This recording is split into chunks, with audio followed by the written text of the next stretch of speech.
Hi guys, making this video to answer some of the questions I know you've got about coming on board and owning one of our locations. So if we haven't met yet, I'm Scott Hunt. I'm the guy who started Fitness Enhancement way back in 1999, and then we started expanding nationally about eight years ago now. I've got here Beck. Beck's one of our trainers who works for my franchise from the Gold Coast. I sort of wear the hat of Gold Coast franchisee and then franchisor of everything around Australia. So I'm a franchisee just like you guys. Beck works for me the same way you guys would have staff working for you. She's super happy in that, thankfully. But the reason I've got her quizzing me on these questions is I know there's questions you guys want to ask that probably don't really want to ask me that bluntly. And I'm going to get Beck to be as blunt as she can and ask me those tough questions. Before us, she was probably in the same category as a lot of you guys. She had tried her own business, hadn't worked, crash hot. Had done gym rent, hadn't worked, crash hot. Went, what the heck do I do to be a successful PT? In her case, it was get a secure job with us. In your case, it's most likely, if you're watching this far, owning a business with us and stepping it up. So we're going to go back in the past a year ago when Beck was going, what the heck do I do, before we met? And you can ask me any blunt questions, and hopefully it's what you guys already want to ask me. Yeah. Go for it. Yeah. So first of all, why would I choose to work for you or with you over somebody else? Yeah, sure. Well, if it's in regards to owning a franchise, so you yourself, I would say it wouldn't be the right fit because you're studying at uni, you've got other commitments, you don't want to grow a bigger business with staff. So for you buying a franchise, it wouldn't be the right fit. Stay doing what you're doing. Now, going back before you were working for me, it wasn't working with what you were doing. No. And if you look at where it went wrong, it wasn't you being a great trainer, because I didn't make you a better trainer. You're already good, right? We just made you look better to everyone. So it was all the other things. It was business, it was marketing, it was support. Sure, you got support in theory paying gym rent, but they didn't give you any PT clients. No. So with all of that, we only exist to get our franchisees clients and build their business and all the other areas you got to wear. So I guess what were some of the areas you struggled in from a business point of view? Yes, is getting the word out. Obviously, because unless I was walking the streets or putting the ads out like Facebook or anything like that, and I didn't have as much knowledge in it, and I didn't know there was no support, so I was kind of just figuring it out, you know. So it's not easy when you don't have somebody there to guide you, especially just starting out. Yeah, it's hard finding clients. Beck's social media stuff was better than most people's I see, by the way, before she came on board with us. But unless you have that whole next level, it's not going to work that well. No. So yeah, there's a big process. There's more than what you realise to it, and having the support of you guys, you know what you're doing. So with that, obviously, that's why I should choose you. You do have that backing of support. You've been around for a long time. Yeah. So the next step would be cost. Like, how much would it cost me? Yeah, sure. And that's the big one everyone wants to ask. Yeah. So to be black and white and blunt, we'll send you some more information if you're interested in what you hear here about the precise prices and all the different things and so on. And then you can quiz me further from that, but there'll be a much more detailed one. So I'm trying to be short here so I don't take up too much of everyone's time. So basically our purchase price to come on board is $5,900 to buy the business. So that is, long story short, that is buying everything we've done for a couple of decades of tried and proven success, coming in under our brand and getting all of our marketing and everything that goes with it. That's all about NDIS registration as well, which you can quiz me on a little bit later. That's absolutely everything you can think of. And a whole heap of the branded equipment, like these snazzy jackets and our branded boxing gloves and so on. Yeah. To be honest, the cool gear is probably the least valuable part of what people get when they start with us. That's our secret source of everything. Yeah. That's the most important thing of being able to do that, and the exclusive territory as well. Remember, no one else is allowed into someone's territory. So on the Gold Coast, I have my studio that we're in here, and I own every mobile territory across the entire Gold Coast because start a place, I get to do that. Yeah. But then if we look at around the rest of Australia, there's one franchisee in that whole big territory, no one else allowed in, just them and their staff members. So that's what your $5,900 gets you. And just remember, obviously, that's the fee payable to us, and you got to factor in other fees you may need to pay to other parties to get up and running too. So I'll send you guys more info on that. Cool. And then once I've signed up, I've paid that money and we're getting set up, then what's ongoing? Like, what's it going to cost me after that? Yeah, sure. So within the setup process, another question we get is, well, how long does it take to get set up? Yeah. Starting a franchise is not an overnight process. It's a serious legal document. The franchise codes and laws are there to protect the franchisee, actually more than a franchisor. So that's why there's costs associated with it. That's why it takes time as well to do that. So, but if people move really, really fast, we can normally have them up and running in about 4 to 6 weeks type time. Cool. It's more a matter of when our next training is. We do I was just going to say, when, like, training involved, do I get training sessions, you know, how the systems work, all that so sort we of spend stuff? about 3 days training people up within head office here on the Gold Coast. That's all included. You got to pay for your accommodation, having a Gold Coast holiday course, but the actual training is all included here, and we go through everything. The reality is, though, people leave that 3 days training and they forget some things, or we can't possibly cover 20 years of things in 3 days. It's not possible. So then from there, the ongoing support is where that comes into. Okay, cool. Okay, so there is a bit of ongoing. We're not just like paying a fee and then left in Exactly. the wild. Exactly, yeah. So I see our franchisees as our business partners. We're in business together. And it's, you guys do what you're great at, which is training clients, maybe looking after a few staff members, changing lives and so on, running the day-to-day things of the business, and we do what we're great at, which is all the other things that you're probably struggling with, same things you are struggling with. We're great trainers too, just to be clear, but we here on the Gold Coast, we can't really train people in another city very well. That's why we have the franchise system, because we know the most dedicated person is often the boss. So it gets more like-minded people involved. Simple as that. Sure.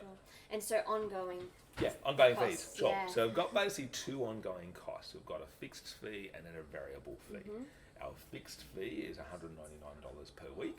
So I guess compare that to your gym rent type system. So how much was gym rent? It's $350 a week plus GST. Just for access to a facility. And I liken gym rent to, if we think of gym rent as rent for a landlord. That is it. They give you nothing but a cool facility.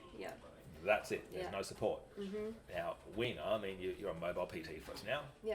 You take a few $100s of equipment to clients, and you get them just as good results as when you're in a great big expensive gym. Awesome. So, you don't need a great big expensive gym.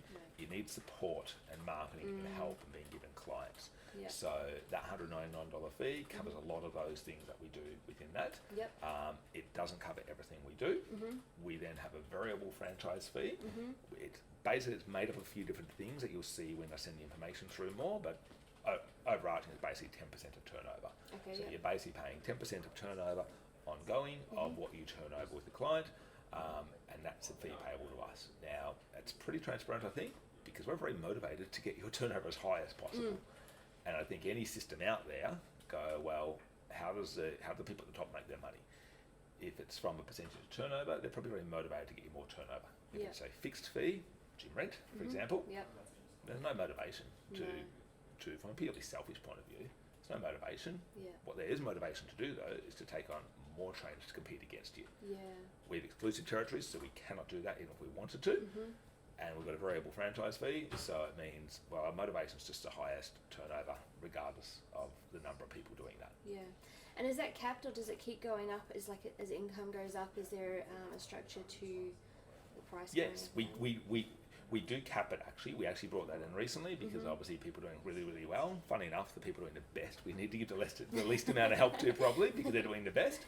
So basically once a mobile franchisee is turning over $250,000 per year, we cap 7% of that, which is one of the fees, and the other 3%, which is a marketing fee, continues on. I was just going to ask about marketing. Does that include in the marketing costs and things like that? I'll get to that one in a second. I'll quiz me on that one a bit more in a sec. So the 7% is capped once you're turning over $250,000 per year. Clearly, you've obviously got quite a lot of staff members if you're turning over that amount. But the good thing is it's capped, and then that's it. It's better off. Another question we actually get is we do get some people saying, well, why am I paying you 10% and I'll lose 10% of my income? So our franchisees most have been PTs before, pretty much in the same situation Beck was. Typically we're charging about 30% more within our system to the client than they were as an independent. So basically your price is going up about 30%, taking into account all the pros and cons there. Ballpark, it's about 30% more you tend to be charging. So your price is going up 30%, and then you're losing, to quote some people, 10% of your turnover. So you're 20% better off. Yeah. But the big one is really the fact that you're getting work you could never possibly get on your own, such as the NDIS work, which you can quiz me on more a bit later. Yeah, so obviously doing my own posts and things like that, like you mentioned before, that I did it all right with my marketing before. Yeah, you're good. Yeah. But beyond that, like there's more than just Facebook as well. It's knowing like the community groups, like getting the word out there on Next Level, and the name of the company. I think is where it helps as well, because somebody just starting you with no background and no history is like, well, who's this person? Exactly. And what makes them stand out from the other million trainers out there when you Google personal trainer, whatever. Yeah, for sure. Yeah. No, so that's cool. So you get a lot of support with the marketing, and you have that name that you're getting out there, which is awesome. And then with the marketing again, so you mentioned before, 3% is for marketing. What do you do with the marketing? Like I could do my Facebook pages and stuff like that, and if I took the time, eventually I probably could get a following, but why 3%? What's it going to get me? Good question. Facebook makes it very easy to donate money with that little boost post thing, don't they? But it's Facebook ads is one of them. That's sort of the in word at the moment now, but you know, we do Facebook ads, we do Google organic things, we do a lot of Google AdWords, that's a really big one. We do a lot on Bing as well. I mean, everyone goes, what the heck is Bing? That's the Microsoft search engine, and funnily enough, about 5% of people actually use that, and they don't even know they're using it because it's a default search engine in a lot of things they don't know. So a lot of the nerdy things like that we go really in depth with, and the franchisee, and you help some of our franchisees sometimes as well, they don't need to know it. I tell everyone about it the whole time because I want them to know where their money's going, but we just do our thing and we give you the results. At the end of the day, if people get loads of clients, they're going to be happy. So the 3% of turnover is the marketing fee. So that 10% I mentioned earlier, 7% is a franchise fee, 3% is a national marketing fee. That goes into things that will collectively help everyone. That's a pretty standard thing in franchise terms. It helps the group as a whole. It's not our money, it's each franchisee's money. It goes into a separate bank account. That is it. And we've got to spend it on everyone. You get a profit and loss and everything for that as well. So when you look at our websites and you see all the Google rankings and all those different things, that is what that 3% is funded. When someone picks up the phone and calls at 6 p.m. at night and you're either with clients or hopefully enjoying some family time and you can't answer your phone, with us, someone here in the office answers it. They're being your marketing secretary, call them what you want. Your 3% turnover helps chip in to pay for that. So we're doing all those different things. So it's like I still have to do obviously my part locally and things like that, but I've got this overarching national marketing going on in the background as well. You're still, if you're coming on board, you're still Beck. We still want to build your profile, and you know that can be a common misconception that it's sort of all branded and takes away someone's identity. It's like we want to build you as you, and you know, as a mobile PT for us, we haven't tried. Your style is great. Like the more you do your style, the better. So you free reign, like to be you and be you. Just power it up with something bigger. We want you to be going. You're a local family-owned business in that case. And in fact, that's the marketing line I use here in the ranks. I'm a franchisee too. So I'm putting out as a fellow franchisee, family-owned business in Nerang for the last 23 years, because that is what we are. Yes, we're part of a franchise group now. Yes, I happen to own that as well. But that doesn't change the fact that Scott Hunt is a local family-owned business. That's, you know, my wife and my kids are a part of. So we still want to build that with everyone. Do as much as you can. The only time we then jump in, which is a common question, is what do you tell me I can't do? Is if you're doing something that doesn't align with the brand. That's really, really important. So not so much because we're worried about you, but if you had a neighbouring franchisee who did something that you thought was pretty inappropriate on social media, and you know it's damaging your brand, you want us to be able to say, hey buddy, that's not appropriate. Whereas Jim Rent, if someone did something that kind of damaged your business, what could you do about it? So it's a collective. It's still individual, but a collective. Work together. Exactly. Work together, be a team. We check we're all on the same page. I guess from a values point of view is really the big one. So whether, regardless of the role someone is in within the overarching fitness enhancement company, whether they be employee, franchisee, contractor, they be a staff member to one of our franchisees, it's the same basis with all of that. If we're all aligned with, I guess, the values and the ethics of what we are as a brand and where we want to head and what health and fitness means to us, we never have to pull people up on it. Yeah, cool. Do what you want. Just make everyone look good, keep clients happy, Yeah. keep yourself happy.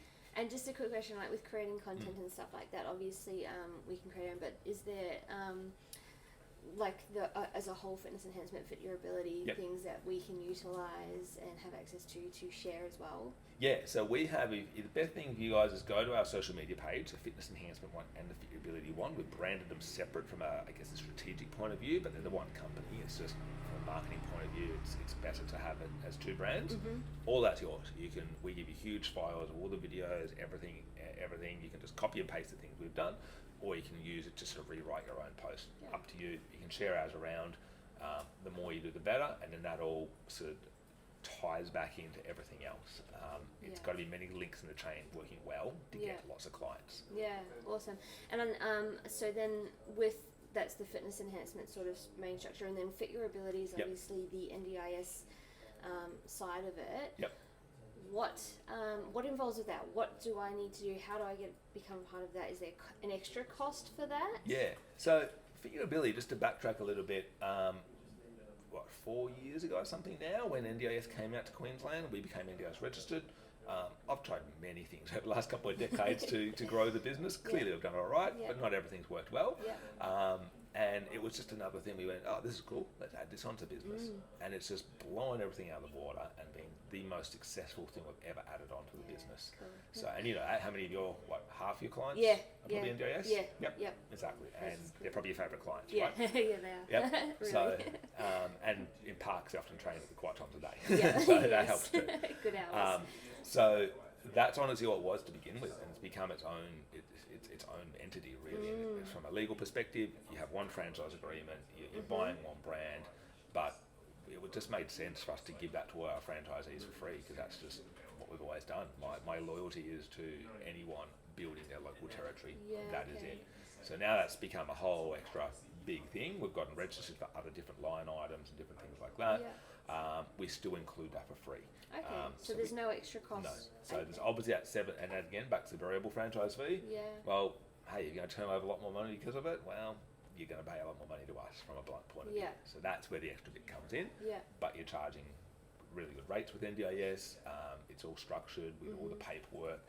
We've spent an absolute fortune. You see some of the team here sometimes Yeah. banging their head against a brick wall. It is a very difficult thing to do. Yeah. And it's a very expensive thing to do. Yeah. Well, I could not do it if it was just me, Yeah. because it's okay. not my skill set, and it takes a team to do it properly. Okay, so there is a lot more support, like a heavier support with the NDIS paperwork side. Exactly. When you're signing up a regular PT client, we've got our structured, tried and proven systems of what we charge and how we do it. Within that, another question, by the way, most people are locking into 50 appointments with us, Yeah. and they're just being charged weekly direct debit, and then you, as the PT, Yeah. you just do nothing. You just let the franchisee Yeah. take care of the money. We get paid no matter what. You get paid when we do the sessions, Yep. and it's a win-win.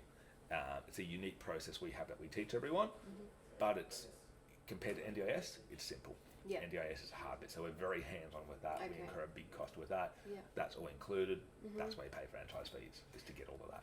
Cool. And so with that, like if signing up and becoming part of the team, can I focus my individual business more on like fit your ability if I wanted to make that Yeah, the main? absolutely. Like I don't have to have both advertising kind of going in my No, area. you can do both. So we basically give you both brands, Yeah. and you know, Just- typically we're wearing these shirts, by the way, saying Yeah. fitness enhancement, Yeah. but you get fit your ability shirts too. But this is our more, I guess, universal fit. So if I use, so my business, my local Gold Coast business, I think probably about a quarter of my entire company across the Gold Coast is disability/NDIS focused Yeah. now, because obviously we've had some clients for 20 years. It takes a while for that to build up to much. Yeah. Most of our franchisees are probably about 50-50, or newer trainers like yourself, Yep. 50-50 able-bodied and disabled. And then some of the ones that want to put a real focus into it, like 𝗙𝗏, you guys will hopefully see my marketing working really well and see his video testimonials popping up everywhere. Yep. His business is about 85% NDIS focused, because he's really wanted to double down on that. He's got a real passion for disability work. So that's his focus. We've got a few franchisees like that now. So yeah, it's your business. You choose So which of the many tools we give you that you want to make the most of. Yeah, so that's cool. You really got your freedom to make it your own. Yeah, while absolutely. being fully supported as well. Exactly. Yeah, that's cool. And then I think that's like so NDIS. Is there any more to it? Like, I know it might come included in it. Yeah. But like work-wise, is there extra things that come? Yeah, there with is that? a bit more to do with it when you would get a client with that, and there's a bunch of unique sorts of do's and don'ts because government funding and so on. Yeah. The biggest one would be in regards to like the service agreement and the paperwork. There's definitely more to do with that. Yeah. But considering it's business with basically no competition, because there's very few NDIS registered companies, PT companies in Australia. Well, of course, Australia. NDIS is only Australia, to be clear. And we're the only one who's national, and we're the only one who registers for core supports, which is a whole, essentially, disability support work, but you can do personal training through that. And we get a heap of people who just want to go play basketball or ride a bike. Our PTs are pretty happy when they get a client for 3 hours to ride a bike. Yeah. So there's a lot more than just turning up for your hour PT session when it comes to the NDIS. You can offer a few more. Like, exactly, you can offer pretty much anything you want that's aligned with sort of your skill set. Okay. And you can accept funding for it because we've got the registrations for the other line items. Yeah. It makes it, and we started NDIS before COVID happened, by the way, long before. Yeah. Wonderful timing though, because it's kind of recession proof. It's guaranteed government funding. Of course, government changes things, but it's always going to be there as a whole. And people see it as an essential service versus PT being a luxury purchase. Yeah, and so like until I came across Fitness Enhancement, I hadn't heard of NDIS registered PT. So it is still trying to get the word out there. Like, I know you'd obviously go to events and things like that to help get that word out further. It's getting there. Like you're seeing a big growth in that industry. Yeah, it's massive, and it's and again, get on Google. Google around NDIS personal trainer, see who shows up the most. That's all. That's people's national remarketing chipping into that.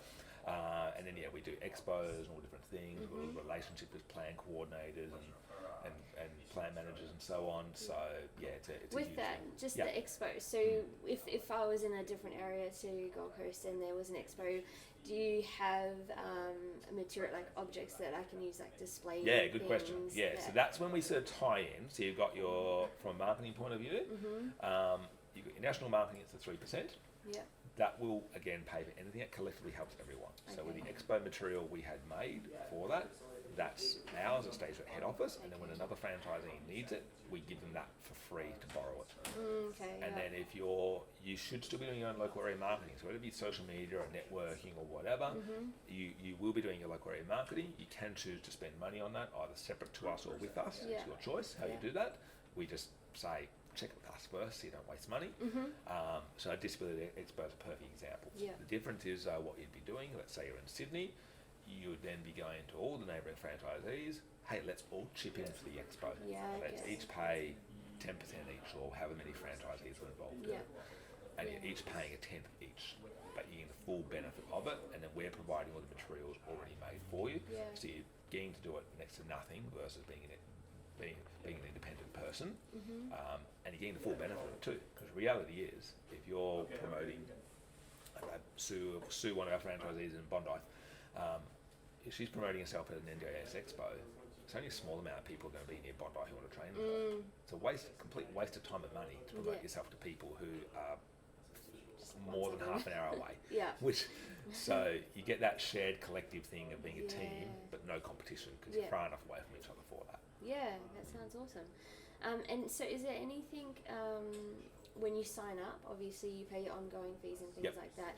Is there anything that that we haven't talked about that I would need to know, whether it be cost or things that I need to do to sort of get everything flowing? Yeah, timing structures. There's a lot of people browse around our pages. You'll see a lot of generalised stuff there, and this is going a little bit deeper in it. So a lot of the questions we get that are quite common around how people get paid and so on. So just to clarify that, the startup process, I think I explained that. We don't start that $199 a week fee until you're fully set up and you're well and truly set up. So you've normally had a few weeks where you kind of half set up because it's not an overnight process to do everything we do.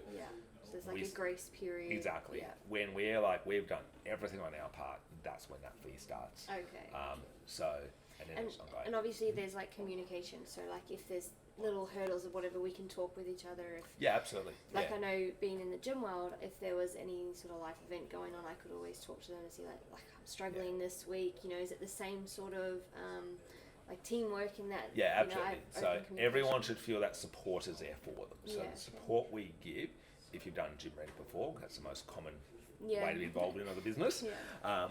The support we give would blow away the support you get from Gym Ready. And Yeah, now you work direct for me, not a franchisee, but Yeah. you find that support you get from us and the clients you get from us blows away what you were doing at your Gym Ready system Yeah, before. okay. That's how it should be for the franchisees too, Yeah. except within that support for franchisee, it's all the business and marketing and accounts and NDIS registration, all those different things. So we want to be in constant contact. We've got a whole team of people here in head office Yeah. who are all experienced PTs or disability support workers in the case of one of our NDIS people, and are also really good on all the business side of it. Everyone's got their own set little areas that they help with, Yeah. and I'm still just a phone call away for myself for anything I need to help with as well. So support should be awesome. Yep.